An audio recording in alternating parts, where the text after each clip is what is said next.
On est un centre d'appel qui accueille des appels d'autres entreprises et qui traite les demandes de leurs clients, des clients dans le domaine du luxe. Alors ça peut être des demandes sur un produit, ça peut être du SAV, ça peut être passer des commandes.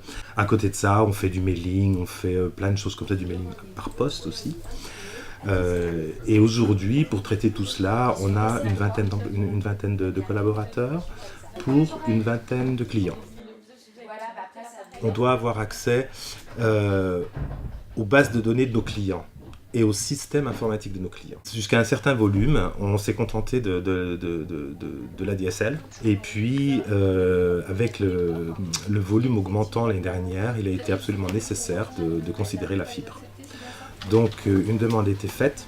Et depuis janvier cette année, nous avons une connexion fibre à la ligne verte et donc à Crozant. On a eu le soutien de la commune, etc., qui nous ont dit oui, il faut que ce soit fait dans le village pour qu'on puisse garder la ligne verte dans le village. Sans ça, il aurait fallu qu'on déménage peut-être uniquement de quelques kilomètres ou voire se rapprocher de Limoges, je ne sais pas.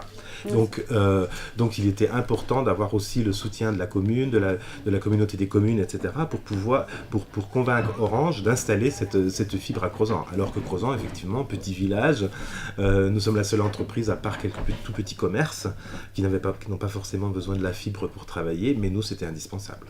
Je pense qu'on a un exemple un très bon exemple, parce que Crozant, c'est un petit village reculé que pas beaucoup de gens connaissent.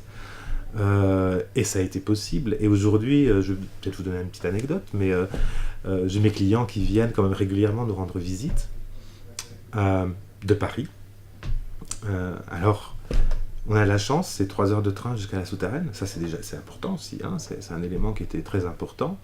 Et ils sont ravis de venir voir la ligne verte et de voir la façon dont on travaille en leur nom depuis un si petit village. C'est une image, c'est une image de marque aussi. Et pourquoi on s'appelle la ligne verte? Ça a quelque chose, parce qu'on est dans le vert, on est dans les forêts, dans les champs, dans les prés. Je trouve que c'est un privilège incroyable de pouvoir avoir cette qualité de vie et de produire un tel service.